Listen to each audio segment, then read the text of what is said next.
Hello students. तो आज हम एक नया टॉपिक पढ़ने जा रहे हैं। कौन सा? लाइट। तुम्हें तो यार सुना तो होगा ही कितनी बार, लाइट आ गई, लाइट चली गई। क्या यार, मतलब मेरे ख्याल से तो उसे इलेक्ट्रिसिटी कहते हैं। बताओ, ऐसा क्यों होता है? एक्चुअली बात यह है कि जब पहले इलेक्ट्रिसिटी आई थी ना इंडिया में, तब बल्ब्स वगैरह ही चलते थे, फैंस वगैरह नहीं चलते थे। नहीं चलते थे। तो अब जब फैंस वगैरह नहीं चल रहे हैं यार, तो लाइट ही चलेगी, बल्ब से बस लाइट ही चलेगी। अब बल्ब से लाइट जल रही है, तो बल्ब बंद होते ही लोग कहते थे अरे लाइट चली गई, लाइट चली गई। एक्चुअली क्या होता था, लाइट चल जाती थी क्योंकि इलेक्ट्रिसिटी नहीं आती थी। तो वो वाली लाइट क्या है कि लाइट चली गई वाली लाइट में तो हम बात कर रहे हैं इलेक्ट्रिसिटी की। लाइट एक टोटली डिफरेंट चीज़ है जो हम अभी पढ़ने जा रहे हैं। और ऑन अ सीरियस नोट, ये काफ़ी इंपॉर्टेंट टॉपिक है। ये अभी तुम्हारे 8th में भी है, 9th में भी आएगा, 10th में भी आएगा, और अगर तुम आगे जाके साइंस लोगे, फिजिक्स लोगे, तो वो तुम्हारे लिए 11th और 12th में भी आएगा। तो इसे यहीं ढंग से पढ़ लोगे ना, तो आगे आराम से काम होगा। और अगर यहाँ दिक्कत लोगे तो यार आगे 9th में भी देख लेना, 9th में फिर से मुलाकात हो ही जाएगी। अब वहाँ रिश्ता सुधारना, नहीं तो यहीं सुधर जाओ। ठीक है ना? तो चलो शुरू करते हैं। तो बेसिकली लाइट और इलेक्ट्रिसिटी में डिफरेंस पता चल गया ना। लाइट, बल्ब जो एमिट कर रहा है ना वो लाइट है, पर वो जिस वजह से एमिट कर रहा है वो इलेक्ट्रिसिटी है। तो जब भी लाइट जाना बोलते हैं ना, तो इलेक्ट्रिसिटी जा रही है हमारे घर से, लाइट कभी नहीं जा रही। लाइट हमेशा किसी ना किसी फॉर्म में रहती है, हमेशा रहती है यार। सन को देख लो, सोर्स है लाइट का, हमेशा रहता है। मून को देता है, मून फिर रात में सोर्स बन जाता है लाइट का, हमेशा रहता है। तो लाइट तो हमेशा रहेगी अर्थ पे। इलेक्ट्रिसिटी भले चल जाएगी तुम्हारे घरों में। समझ में आई बात? तो लाइट यार, होता क्या है लाइट से? लाइट अभी तो ऐसे समझो कि लाइट जो है बल्ब से जो आती है ना, या ट्यूबलाइट से या सीएफएल से, वो है लाइट। तो वो हम जलाते क्यों हैं? देखने के लिए। यहाँ देखने के लिए जलाते हैं। अगर अंधेरे में कमरे में चल जाऊं, वहां पे तो मून की रोशनी नहीं पहुंच रही, तो अंधेरे कमरे में चल जाऊंगा तो मुझे तो कुछ दिखेगा ही नहीं। कौन सी चीज़ कहाँ है, सोफा कहाँ है, टेबल कहाँ है, और पेन वगैरह कॉपी वगैरह कहाँ है, मेरे को नहीं दिखेगा। नहीं दिखेगा ना। लेकिन जैसे मैं बल्ब जलाऊंगा, सब कुछ मेरी आंखों के सामने। पहले कहाँ था भाई? पहले भी तो आंखों के सामने ही था। हाँ, आंखों के सामने ही था ना। पहले कहीं गया थोड़े था, वही था। बस पहले मैं उसको देख नहीं पा रहा था। क्यों? क्योंकि लाइट नहीं थी। इलेक्ट्रिसिटी थी घर में, क्योंकि मैंने स्विच नहीं चालू किया था, इसलिए लाइट नहीं थी। जैसे ही मैंने लाइट एमिटिंग सोर्स, जो कि हमारे घरों में होता है बल्ब, तो बल्ब का स्विच चालू करते ही बल्ब ने लाइट छोड़ी, और लाइट जैसे ही लगी, लाइट जैसे ही आई कमरे में, मुझे दिखने लगा। पर यार ये सब क्या इतना आसान हो सकता है क्या? जो अभी तक तुमने फिजिक्स पढ़ी थी उसके हिसाब से कैसे इतना आसान हो सकता है? फोर्स में हमने देखा कि अरे पुश और पुल के पीछे भी कितनी साइंस लगती है। अरे हद से ज्यादा साइंस लग गई तुम्हारे लिए तो, है ना? लेकिन तो इसमें भी यार साइंस तो लगेगी, और ये तो इतना इंपॉर्टेंट टॉपिक है कि 12th तक आता रहेगा तुम्हारे लिए। तो देखते हैं इस टॉपिक को भी। तो अभी जैसे हमने बात की कि बल्ब जलाने से लाइट जली कमरे में, तो हमें सब कुछ दिखने लगा। तो इसका मतलब क्या है? लाइट वो चीज़ है जिससे हम देख सकते हैं, हमारी आंखें देख ही नहीं सकती लाइट के बिना, है ना? तो जब लाइट किसी चीज़ पे पड़ेगी ना, लाइट पड़ेगी ना, तो वो चीज़ से लाइट रिफ्लेक्ट होती है। तो जब वो लाइट रिफ्लेक्ट होती है ना, तो जिस भी एंगल पे हम खड़े हैं, जैसे मैं यहाँ खड़ा हूँ, तो मुझे यहाँ से जो दिख सकता है दिखेगा। पर एंगल क्या, आंखों का विजन कितना है, इतना ही तो आ पाएगा, इतना दिख पाएगा मुझे। पीछे का मुझे नहीं दिख पाएगा। लेकिन तो एंगल पे भी डिपेंड करता है। जैसे कि मैं यहाँ खड़ा हूँ तो मुझे तुम्हारे पीछे की साइड नहीं दिख पाएगी, लेकिन आगे की साइड बिल्कुल दिख जाएगी। ठीक है ना? तो इसी तरह से जिस एंगल पे हम खड़े हैं वो डिपेंड करता है, बट हर चीज जो लाइट रिफ्लेक्ट कर सकती है हम उसे देख सकते हैं। कैसे? जब वो लाइट रिफ्लेक्ट करती है ना, तब हमारी आंखों में आती है, और हमारी आंखें बनी ही इस चीज के लिए कि हम रिफ्लेक्टेड लाइट को देख सकें। पर आंखें कभी नहीं देखती, देखता तो हमारा दिमाग ही है आज भी। आंखें तो बस एक जरिया है। अब देखो, जैसे पंखा तुम्हें हवा देता है, तो पंखा खुद थोड़ा तुम्हें हवा दे रहा है। इलेक्ट्रिसिटी है, वो मोटर घुमा रही है, वो मोटर घूम रही है, तो पंखा हवा दे रहा है। पंखे की ब्लेड हटा दो, मोटर अपने आप ही घूमती रहेगी, क्या तुम्हें हवा आएगी? नहीं आएगी। तो पंखा तो बस एक जरिया है लाइट पहुंचाने का तुम तक। इसी तरह तक हवा पहुंचाने का, इसी तरह से आंखें भी एक जरिया है तुम्हें चीजें दिखाने का। देखता तो फाइनली हमारा दिमाग ही है। यानी कि तुम कुछ भी देखते हो अपनी जिंदगी में, अपनी शक्ल आईने में या कुछ भी, सब तुम्हारी आंखों के जरिए जा तो रहा है अंदर, पर जा कहाँ रहा है? दिमाग में। तो फाइनली कहाँ देखा जा रहा है? वो दिमाग में। और दिमाग ही डिसाइड करता है कि तुम क्या देख रहे हो, कैसे देख रहे हो, है ना। बाकी चीजों के बारे में हम बाद में बात कर लेंगे, बट अभी इतना समझ लो, लाइट लाइट वो नहीं है जो तुम्हारे घरों में चली जाती है, बिजली जाने पर तुम कहते हो कि लाइट चलेगी, वो इलेक्ट्रिसिटी जा रही है ना। और लाइट जब किसी चीज पे पड़ती है तो वो चीज उस लाइट को रिफ्लेक्ट करती है, और तब हम कह सकते हैं कि अरे हाँ वो चीज हमें दिख गई। जब तक वो चीज लाइट रिफ्लेक्ट नहीं करेगी हमें वो चीज नहीं दिखाई देगी। और ऑलमोस्ट सभी चीजें लाइट रिफ्लेक्ट करती हैं। मान लो यार, काले बॉक्सेस कितने देखे होंगे तुमने अपनी जिंदगी में, काफी काली चीजें देखी हैं। तो यहां तक कि ब्लैक कलर भी, ब्लैक लाइट भी रिफ्लेक्ट होती है। तो ब्लैक मतलब ब्लैक भी लाइट रिफ्लेक्ट करता है तो हमें दिखता है। तो ये मत सोचना कि सिर्फ व्हाइट और ब्लू, हर कलर की लाइट, हर कलर थोड़ी थोड़ी लाइट रिफ्लेक्ट करता है और हम देख सकते हैं। समझे? चलो अब इसमें एक और बात कहता हूं मैं। अभी जैसे हमने क्या देखा यार, देखो कि अगर ये कोई भी ऑब्जेक्ट है और यहां पे मान लो बल्ब रखा है,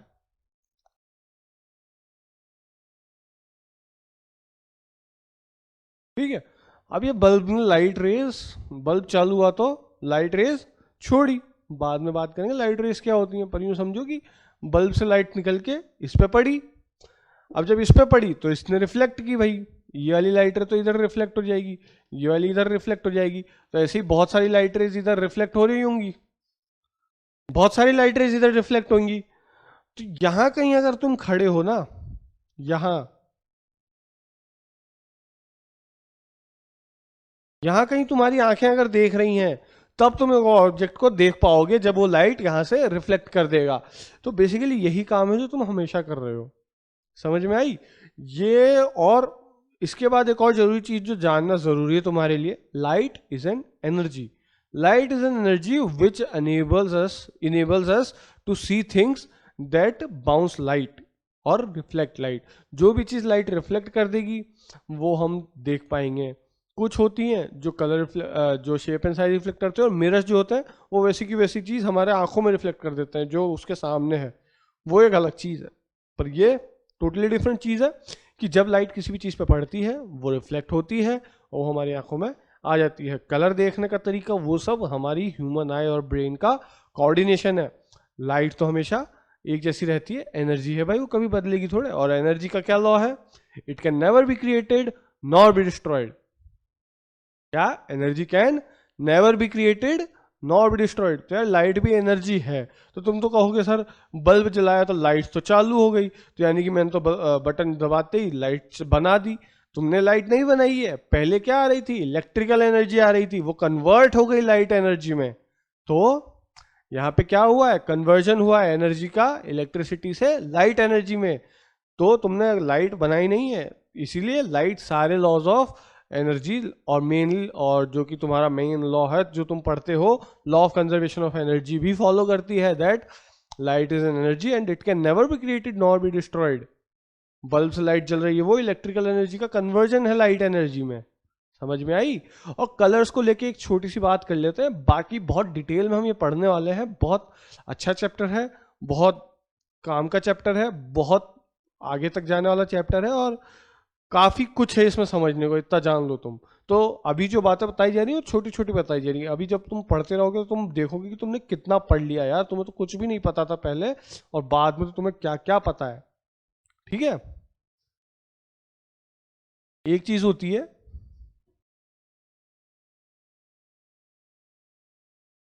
विबग्योर, पता है क्या होता है VIBGYOR? VIBGYOR stands for violet, indigo, blue, green, yellow, orange, red. ये क्या है? इंद्रधनुष के कलर्स हैं, ये इस तरह से फॉर्म होते हैं। इसे हम कहते हैं एक और चीज,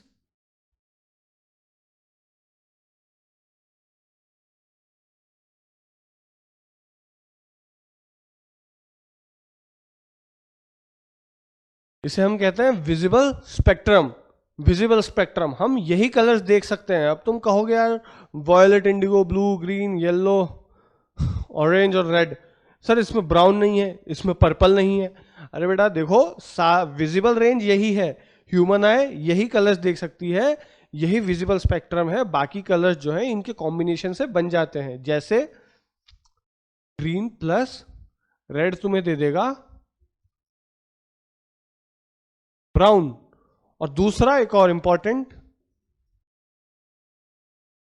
रेड प्लस येलो तुम्हें दे देगा पिंक। समझ में आई बात? तो सारे कलर्स ऑलमोस्ट इससे बन सकते हैं।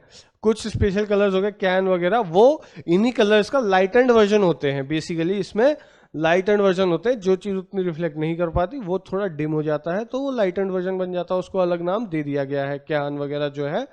जैसे कि कैन क्या होना चाहिए, मेरे ख्याल से पिंक का ही एक फीडेड सा वर्जन होता है कैन। तो उसी तरह से ये विजिबल स्पेक्ट्रम है जो हम देख सकते हैं, यही कलर्स होते हैं। और अब इनको ऑर्डर करने का भी यही तरीका है, वेब ग्योर। ये इस तरह से इसलिए ऑर्डर किए जाते हैं कि ये इंक्रीजिंग ऑर्डर ऑफ वेवलेंथ में है। अगर इनकी वेवलेंथ है ना,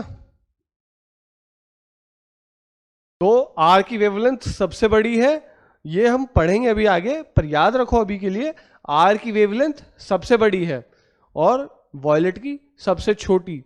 यानी कि आर हम सबसे ज्यादा दूर तक देख सकते हैं और वॉयलेट सबसे कम दूरी तक।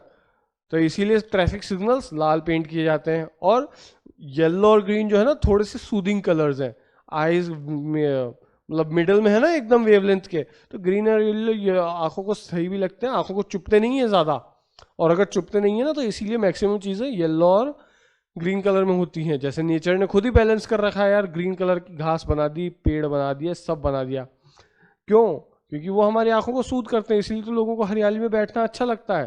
क्योंकि ग्रीन कलर का साइंटिफिक रीजन है कि वो सूद करता है। अब तुम्हें पता है वो साइंटिफिक रीजन क्या है? वो रीजन है क्योंकि उसकी वेवलेंथ ही इस तरह की है। और येलो भी एक सूदिंग सा कलर है, इसलिए जो है लैंप्स जो है तुम्हारे येलो बनाते हैं। और क्या बोलते हैं, कैब्स वगैरह ना येलो पेंट की जाती हैं। खैर अब तो ओला वगैरह आ गई, तो मतलब एग्जैक्ट येलो तो तुम्हें नहीं मिलता, बट पहले येलो इसीलिए की जा सकती थी, आंखों को अच्छी लगती है। समझ में आई? अब यहां तक तो हमने बात कर ली क्या, कि लाइट क्या है, a form of energy which enables us to see things bouncing off a surface, है ना। पर यार पहले ना इस लाइट को लेके ना बहुत बहुत लफड़े हुए थे, बहुत। पता कितने साइंटिस्ट आए और उन्होंने मतलब क्या क्या किया, पता क्या क्या किया पहले? सबसे पहले था, सबसे पहले आया न्यूटन भैया। न्यूटन जी भाई ग्रेविटी डिस्कवर कर ली, फोर्स और मोशन के लॉस दे दिए, ये सब कुछ कर लिया। उसके बाद उन्होंने कहा कि अरे अब तो मैं लाइट के बारे में भी बोलूंगा। तो उन्होंने एक थ्योरी दी कि light travels in a small packet और small beams of packets known as corpuscles. तो उसे क्या कहा गया? Corpuscle theory. उसे कहा गया कॉर्पस्कल थ्योरी। ठीक है, मतलब कि लाइट जो है स्मॉल पैकेट्स, जिन्हें कहूंगा मैं कॉर्पस्कल, तो कॉर्पस्कल होती है वो स्मॉल पैकेट का नाम है, उसके फॉर्म में वो ट्रेवल करती है लाइट। और बाकी बहुत सारी चीजें बची जो तुम आगे पढ़ लोगे, अभी 8th तक तो इतना ही है। तो कॉर्पस्कल थ्योरी में उन्होंने काफी कुछ बताया, और उन्होंने दो चीजें लाइट की एकदम सही से एक्सप्लेन कर दी, रिफ्लेक्शन और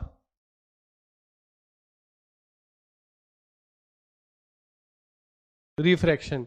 ये दोनों थ्योरीज जो कि मतलब बेसिकली सिंपल थ्योरीज है लाइट को लेके, वो उन्होंने एक्सप्लेन कर दी कॉर्पस्कल थ्योरी से। बट जैसे ही थोड़े ब्रॉड कंसेप्ट्स आए, जैसे कि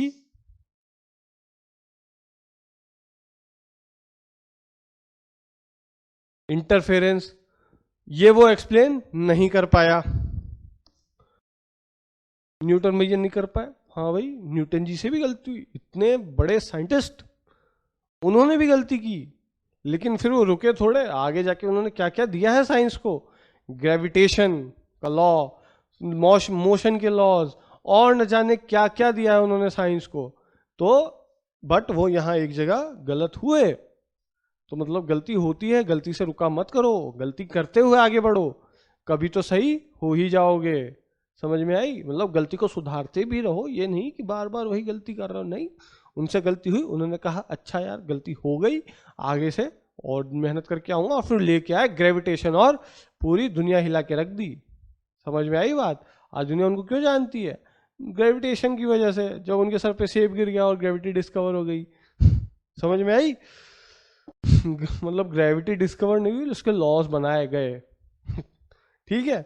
इंटरफेरेंस लॉ वो एक्सप्लेन नहीं कर पाया। क्वांटम इफेक्ट्स वाले जो लॉ थे, फोटो इलेक्ट्रिक इफेक्ट, वो भी वो एक्सप्लेन नहीं कर।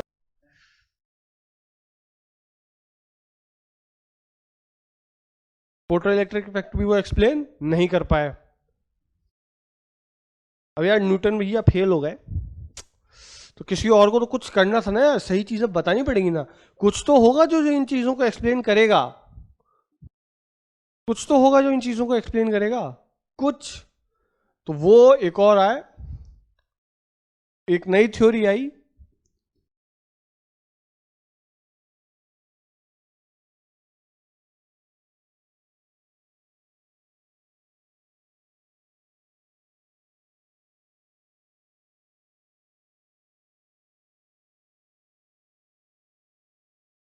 तो फिर एक नया आदमी आया, नया आदमी, नया साइंटिस्ट। अब यार यहाँ गलती हो गई थी, तो इन चीजों को एक्सप्लेन तो करना जरूरी है ना। तो नए साइंटिस्ट आए, हाइगन। हाइगन आया, उन्होंने कहा कि यार चलो पैकेट्स तो हैं, चलो ठीक है, वो एक हद तक सही है, बट अगर मैं उनको मैकेनिकल वेव्स मान लूं, तो मैकेनिकल वेव्स मानते ही ना, ये दोनों तो ठीक से हो गए एक्सप्लेन, और ये भी एक्सप्लेन हो गया, इंटरफेरेंस।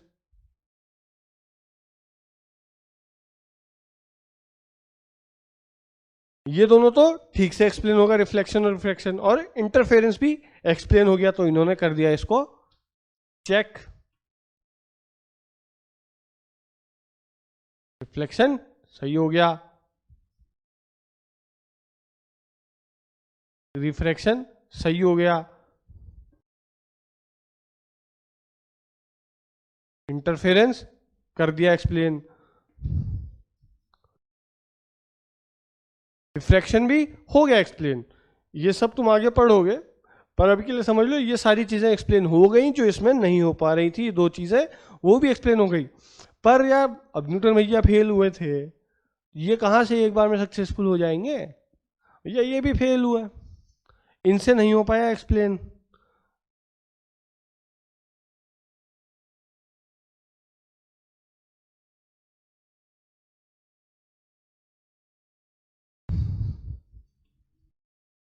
इनसे फोटो इलेक्ट्रिक इफेक्ट एक्सप्लेन नहीं हो पाया, है ना। अब इन्होंने क्या माना था? इन्होंने माने थे स्मॉल कॉर्पस्कल्स, इन्होंने माने थे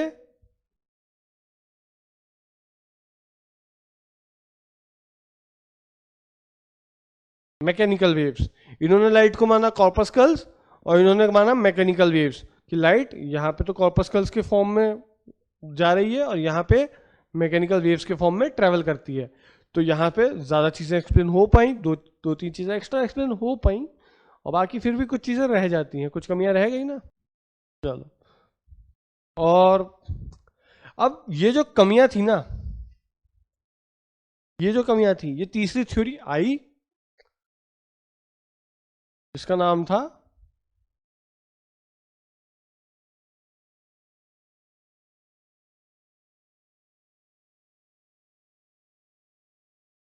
क्वांटम थ्योरी।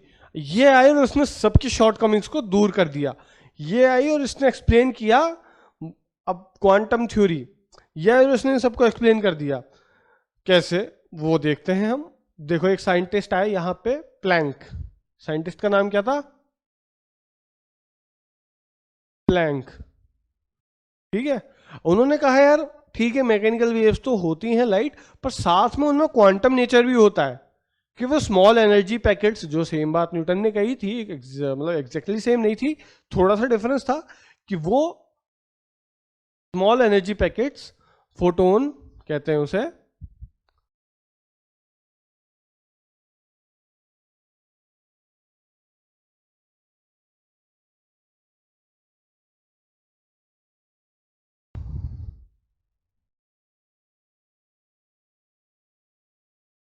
कि वो स्मॉल एनर्जी पैकेट्स, यानी कि फोटोन, फोटोन क्या है, स्मॉल एनर्जी पैकेट्स के फॉर्म में ट्रेवल करती है, इसीलिए उसका बाकी नेचर, जैसे कि फोटो इलेक्ट्रिक इफेक्ट, हम यहां से एक्सप्लेन कर पाए क्या, फोटो इलेक्ट्रिक इफेक्ट और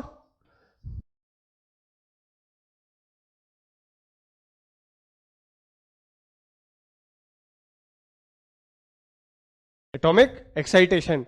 यहां पे जब क्वांटम थ्योरी आई, उन्होंने कहा कि लाइट का क्वांटम नेचर भी होता है एक स्पेशल तरह का। प्लैंक नाम के साइंटिस्ट थे, उन्होंने दिया भैया हमारे क्वांटम थ्योरी को कि स्मॉल क्वांटास ऑफ एनर्जी की फॉर्म में, जिन्हें कहते हैं फोटोन, उनके फॉर्म में लाइट ट्रेवल करती है, तो वो ये सारे फिनोमिनन देती है।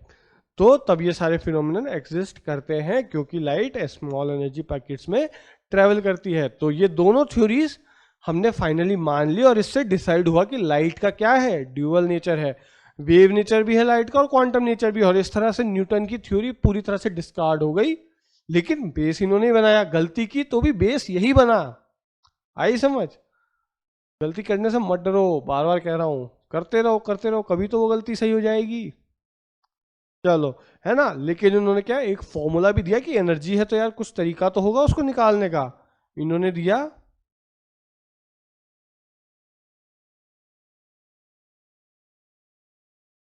कि लाइट की जो एक क्वांटम की एनर्जी होगी, वो होगी, प्लैंक्स कांस्टेंट कहते हैं इसे, एच न्यू। न्यू क्या है, फ्रीक्वेंसी है। तो इन्होंने अपना कांस्टेंट दिया, प्लैंक्स कांस्टेंट, अपने ही नाम से, और उसको बोला कि एनर्जी को दो मेरे कांस्टेंट के साथ उसकी फ्रीक्वेंसी को मल्टीप्लाई कर दो। तो इन्होंने अपने उस, तो उसकी वैल्यू होती है, सॉरी 6 नहीं होती है, 6.6 होती है। उन्होंने कहा कि मेरे कांस्टेंट से, यानी कि 6.6 × 10⁻34 जूल पर सेकंड, जूल सेकंड से उसको मल्टीप्लाई कर दो। और फ्रीक्वेंसी की यूनिट क्या होती है, 1/सेकंड, यानी कि सेकंड -1। तो मल्टीप्लाई होके वो जूल्स में बच जाएगा, तो एनर्जी के यूनिट्स भी सेम आ जा रहे हैं। तो यहाँ पे वो सारी चीजें बैठ गई, ठीक है। तो यहाँ पे हमने क्या देखा कि लाइट को क्या क्या बोला गया भैया, न्यूटन की थ्योरी आई, कॉर्पस्कल के फॉर्म्स में ट्रेवल करती है, डिस्कार्ड हो गई। फिर आया भैया हाइगन, उन्होंने कहा वेव थ्योरी है लाइट। तो यार वेव थ्योरी एक्सप्लेन की कि लाइट तो मैकेनिकल वेव्स के फॉर्म में जाती है, मैकेनिकल वेव्स से फिर बाकी कुछ ये चीज़ें एक्सप्लेन हो गई, फिर भी कुछ चीज़ें बच गई, फोटो इलेक्ट्रिक इफेक्ट बच गया एक्सप्लेन होने को। फिर आया प्लैंक भैया, प्लैंक साइंटिस्ट नाम था उनका, प्लैंक, वो आए, उन्होंने कहा भैया small energy packets like photon called photons में लाइट ट्रैवल करती है, और वो हमें देती है फोटो इलेक्ट्रिक इफेक्ट और एटॉमिक एक्साइटेशन, ऐसी बहुत सी चीजें उससे एक्सप्लेन हो पाई। इससे हमारे पास क्या आया, यार ये थ्योरी कुछ चीज एक्सप्लेन कर रही है, ये थ्योरी कुछ चीजें एक्सप्लेन कर रही है, यानी कि दोनों थ्योरी सही है। और लाइट क्या हो गई, ड्यूअल नेचर हो गई उसका, वेव नेचर भी हो गया और क्वांटम नेचर भी हो गया, यानी कि वो एनर्जी की फॉर्म में भी रहती है और वेव्स की फॉर्म में भी रहती है। पर बेस कहाँ से आया, न्यूटन की थ्योरी से। उसकी कमियां दूर करते करते ही हमें लाइट की थ्योरी मिली है, याद रखना। चलो, अब इसके बाद हम एक बार देख लेते हैं हमने क्या पढ़ा। लेकिन फिर भी अभी तक हमारे पास फाइनल कंक्लूजन नहीं था कि लाइट है क्या। तो एक साइंटिस्ट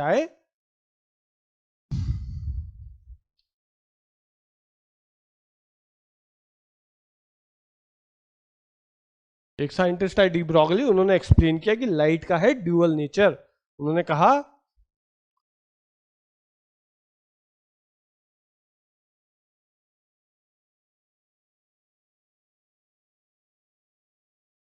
ड्यूअल नेचर, क्योंकि ये लाइट में है ड्यूअल नेचर, जिसकी वजह से दो चीजें आई, दो थ्योरीज आई, वेव थ्योरी और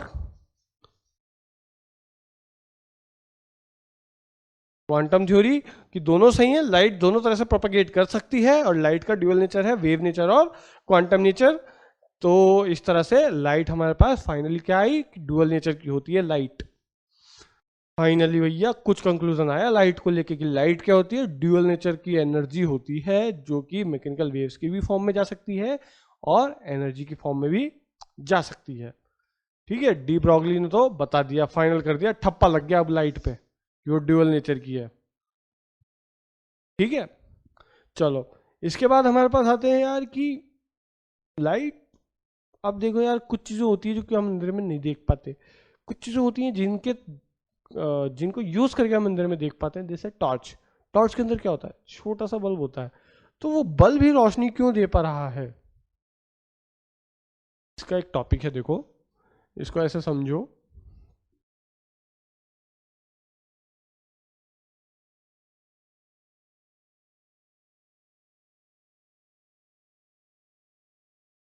लाइट जब सोर्सेस से आती है तभी हम उसे देख सकते हैं, तभी हम किसी चीज को देख सकते हैं जब लाइट उससे रिफ्लेक्ट करके आती है।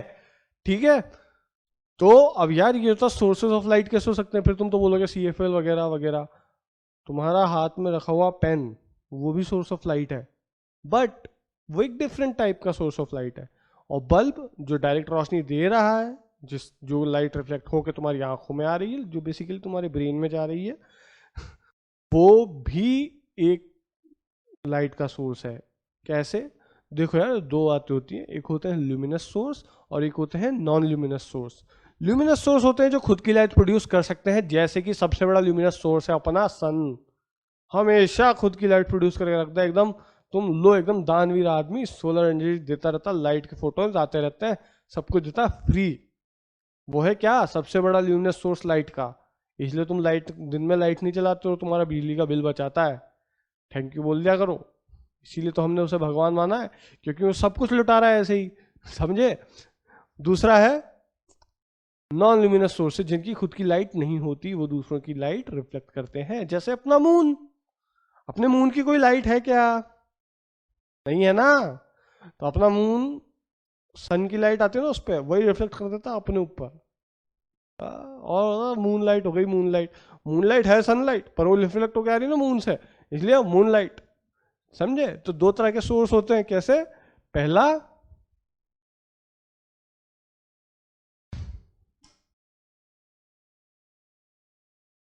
ल्यूमिनस, जो खुद की लाइट प्रोड्यूस कर सकते हैं, सेल्फ। दूसरा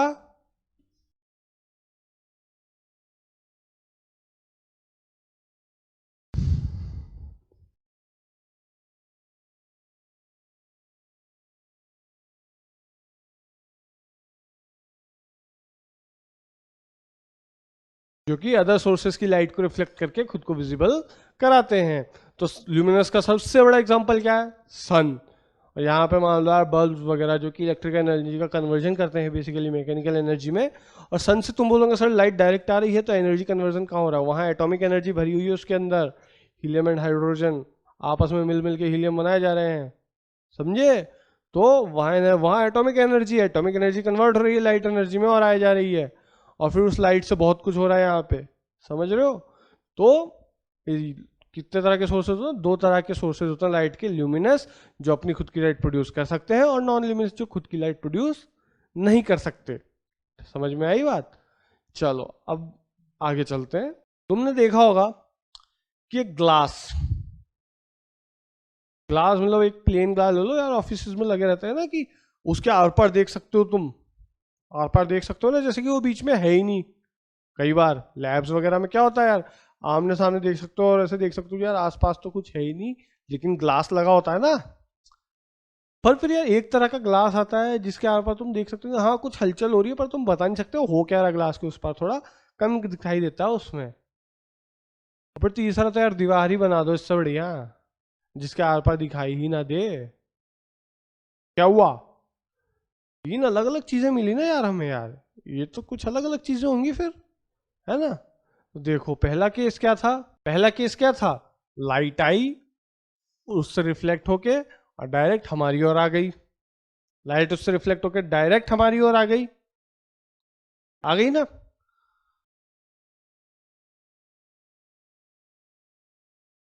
दूसरी बार है उसका मैग्नीट्यूड कम हो गया, कि अगर इतनी मोटी बीम आ रही थी ना, इतनी मोटी बीम, तो एक छोटी सी बीम पास होके आ पाई हम तक।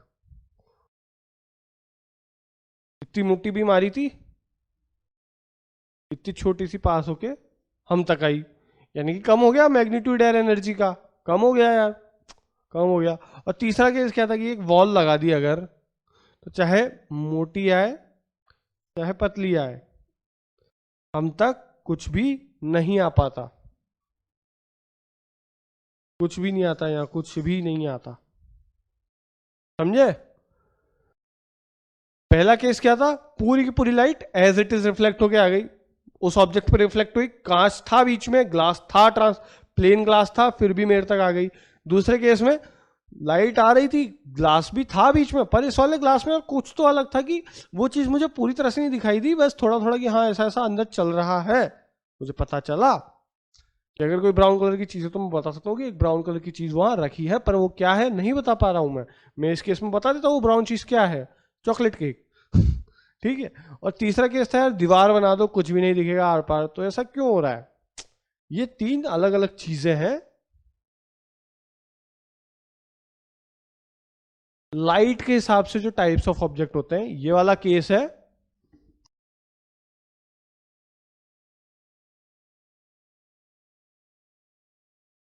ट्रांसपेरेंट।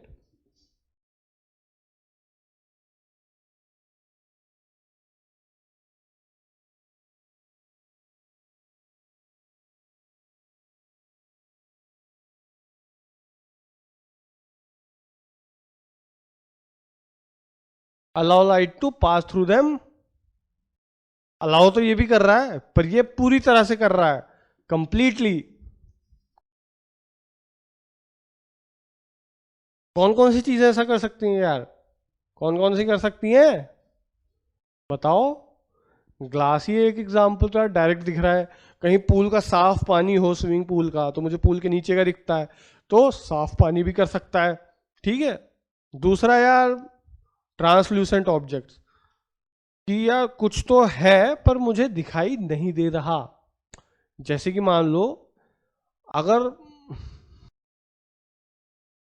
वो मैं गिलास लूं, पानी लूं, नमक डाल दूं, थोड़ा सा मतलब नहीं दिख पाएगा ना मुझे दूसरी ओर का पूरी तरीके से, बीच में से कुछ कुछ कटेगा यार, मुझे मेकआउट कर पाऊंगा हाँ ब्राउन चीज़ है तो ब्राउन चीज़ है, येलो चीज़ है हाँ येलो चीज़ है वहाँ रखी है, पर मैं नहीं बता पाऊंगा।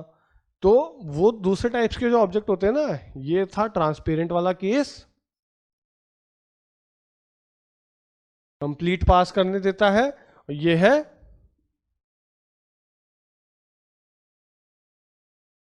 ट्रांसलूसेंट वाला केस, जो थोड़ी सी पास होने देता है पार्शियली।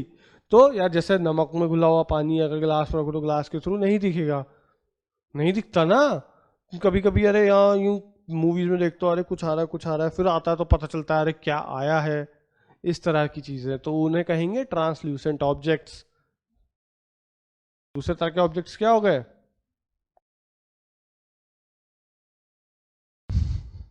ट्रांसल्यूसेंट।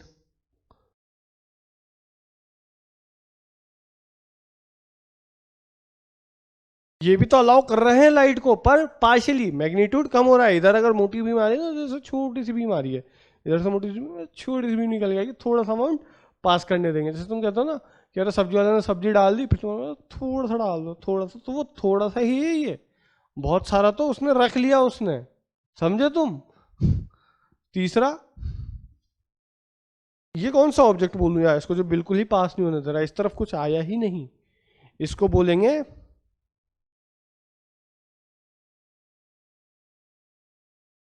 ओपेक। तो ओपेक ऑब्जेक्ट्स क्या होते हैं?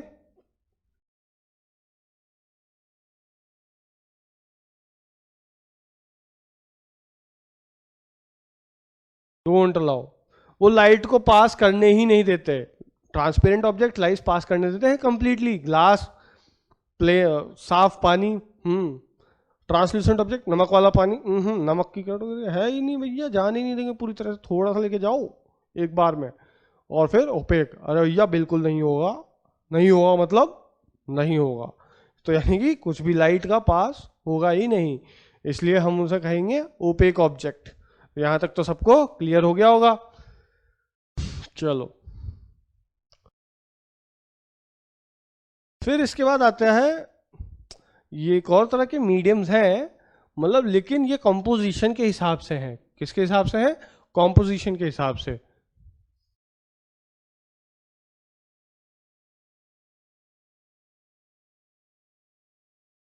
कॉम्पोजिशन के हिसाब से है। पहला है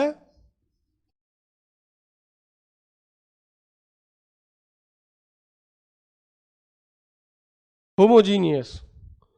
क्या होती है यार homogeneous? Uniform composition. Uniform composition मतलब हर जगह कहीं भी देखूंगा ना एक जैसा रहेगा। जैसे यार ग्लास ले लो, ग्लास को कहीं से भी देखूं उतना ही रहेगा यार ग्लास, उतना ही मोटा रहेगा, एकदम ढंग से बना हुआ है तो उतना ही मोटा रहेगा हर जगह से, उतनी ही लाइट पास करेगा हर जगह से, उसकी प्रॉपर्टी सेम रहेंगी हर जगह। लेकिन बना हुआ जो कॉम्पोजिशन थोड़े चेंज हो रही है, कहीं नहीं हो रही ना। तो यूनिफॉर्म कॉम्पोजिशन जिनकी होगी उनको बोलेंगे होमोजीनियस मीडियम्स। और दूसरा होगा अपना एयर भी एक तरह से होमोजीनियस मीडियम है, बट वो एक लोकल होमोजीनियस मीडियम है। जैसे कि इस कमरे की हवा थोड़ी सी अलग है, बाहर अगर धूल मिट्टी उड़ रही है तो वो होमोजीनियस थोड़े रह गया, वहां कहीं धूल ज्यादा होगी कहीं धूल कम होगी, होगी यार। तो लेकिन basically air is homogeneous, pure air तो होमोजीनियस ही है और प्योर वाटर भी होमोजीनियस है। लेकिन फिर आते हैं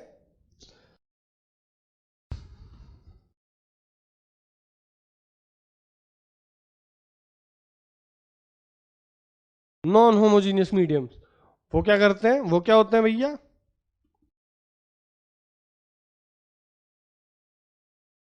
नॉन यूनिफॉर्म होते हैं। क्या होते हैं वो भाई? नॉन यूनिफॉर्म होते हैं। अरे यार ये तो काम ही नहीं हो रहा। नॉन यूनिफॉर्म कैसा हो सकता है यार? ऐसा कौन सा मीडियम है जो कहीं से अलग कहीं से अलग कहीं से अलग? सोच के देखो यार, पानी में कीचड़ डालो, हर जगह सेम कीचड़ आता है क्या? ये पानी को ना मिट्टी डाल के ये देखना, कहीं कहीं से तो लाइट आ जाएगी मिट्टी के पानी से, कहीं कहीं से नहीं आएगी है। तो वो होमोजीनियस मीडियम नहीं है। मीडियम नींबू पानी पीते हो तो कई बार नमक नीचे जम जाता है, कहीं खट्टा ज़्यादा लगता है कहीं खारा ज़्यादा लगता है ना, लगता है ना। वो होमोजीनियस नहीं है, वो होमोजीनियस नहीं है। पर वो मीडियम की बात नहीं हो रही है वहाँ पे, तो वो सोल्यूशन की बात हो रही है। लेकिन अगर कीचड़ वाला पानी डालता हूँ तो उसके थ्रू देखने की कोशिश करता हूँ तो कहीं से ज़्यादा लाइट आएगी कहीं से कम लाइट आएगी, तो वो होमोजीनियस मीडियम नहीं है। कॉम्पोजिशन के हिसाब से होमोजीनियस जिनकी कॉम्पोजिशन थ्रू आउट सेम रहती है, जितना भी मटेरियल लो कितना भी बना लो कॉम्पोजिशन सेम रहेगी। और हीट्रोजीनियस जो नॉन होमोजीनियस या हीट्रोजीनियस, हाँ इसको दूसरा नाम भी है, तो दूसरा नाम भी है हीट्रोजीनियस यानी कि नॉन होमोजीनियस। उसको अलग नाम याद करना है तो हीट्रोजीनियस कर लो, नहीं तो नॉन होमोजीनियस कर लो। दोनों एक ही चीज है। नॉन होमोजीनियस मतलब ये नॉन यूनिफॉर्म, होमोजीनियस का मतलब ही है यूनिफॉर्म, नॉन होमोजीनियस मतलब नॉन यूनिफॉर्म। जिसका कंपोजिशन यूनिफॉर्म नहीं रहेगा वो होमोजीनियस सॉल्यूशन ही नहीं रहेगा। सॉल्यूशन कह रहा हूँ मैं, मीडियम नहीं रहेगा। तो यहाँ पे हम क्या कर रहे हैं, मीडियम की बात कर रहे हैं। तो होमोजीनियस मीडियम कौन सा होता है? Through out same, not through out same. ठीक है। अब इसके बाद काफ़ी बड़ी बड़ी चीज़ें आ रही हैं। अब आएगी तुम्हारी मेन बात। अब मेन मुद्दा शुरू होता है तुम्हारा लाइट के बारे में। अगर तुम पढ़ना शुरू करोगे तो सबसे पहली चीज़ क्या पढ़ोगे, जो तुम पढ़ने वाले हो वो है रे ऑप्टिक्स। क्या है वो? Ray optics. रे ऑप्टिक्स के अंदर सबसे मेन दो चीज़ें आती है जो तुम पढ़ने वाले हो, बाकी चीज़ें बाद में आई हैं। पहले यही दो चीज़ें आई थी, कौन सी थी बताई थी यार मैंने अभी? रिफ्लेक्शन और रिफ्रैक्शन। ठीक है। चलो इसके लिए पहले से ना थोड़ी सी एक बात कर लेते हैं छोटी सी, उसके बाद हम आगे बढ़ेंगे। ठीक है ना, उसके बाद आगे बढ़ेंगे। एक चीज होती है यार ग्लास स्लैब।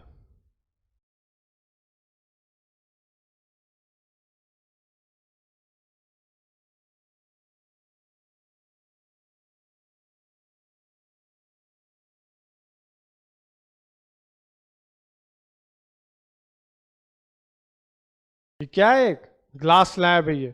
ग्लास स्लैब कहते हैं इसे।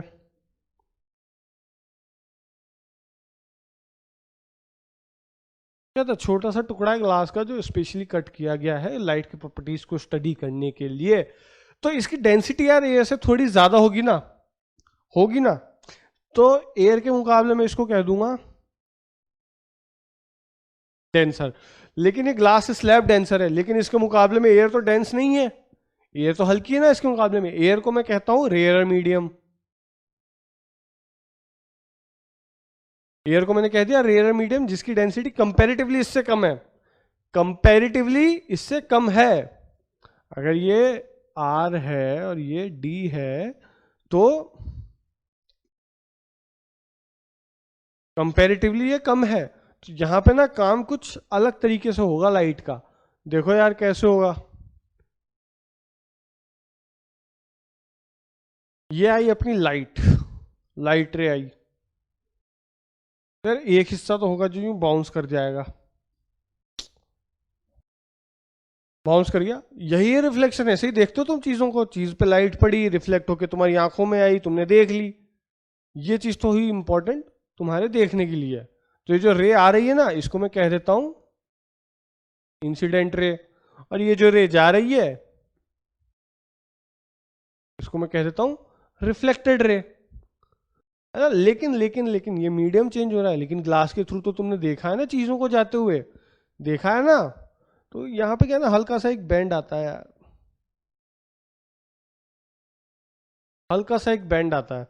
मतलब लाइट अगर पहले इस डायरेक्शन में जाती ना, इस डायरेक्शन में जाती, यूं आगे जाती जाती जाती जाती जाती, अगर ये चीज नहीं होती तो इसी डायरेक्शन में आगे जाती। पर यहाँ क्या हुआ, अभी इस डायरेक्शन में जा रही है, ये तो यार पैरेलल नहीं है, मतलब ये तो सेम रे नहीं है, ये तो पैरेलल है, आपस में लग रही है मुझे, है ना, ये आपस में पैरेलल होंगी। पर अब क्या बोले, पर ये हो जाता है, क्यों होता है, मीडियम चेंज करने से होता है, क्योंकि लाइट क्या है, रेयर टू डेंसर मीडियम में गई है। अब मीडियम चेंज करने से कुछ तो फर्क पड़ेगा, ये पड़ेगा, इसको मैं बोलूंगा रिफ्रैक्शन। ये होगी रिफ्रैक्टेड रे, क्या होगी ये, रिफ्रैक्टेड रे, ये आगे बढ़ेगी। ये एक्चुअल रे ऐसे जाती अपनी, एक्चुअल रे ऐसे जाती, तो ये हल्का सा एक बैंड आया है, एक हल्का सा थीटा एंगल से बेंड हो गई अपनी लाइट, वो यहां पे भी बेंड रहेगी यार, ठीक है ना। उस बेंड की वजह से क्या हुआ, ये दोनों पैरेलल हो गई आपस में, क्या हो गई ये आपस में पैरेलल हो गई, उस बेंड की वजह से ये आपस में पैरेलल हो गई।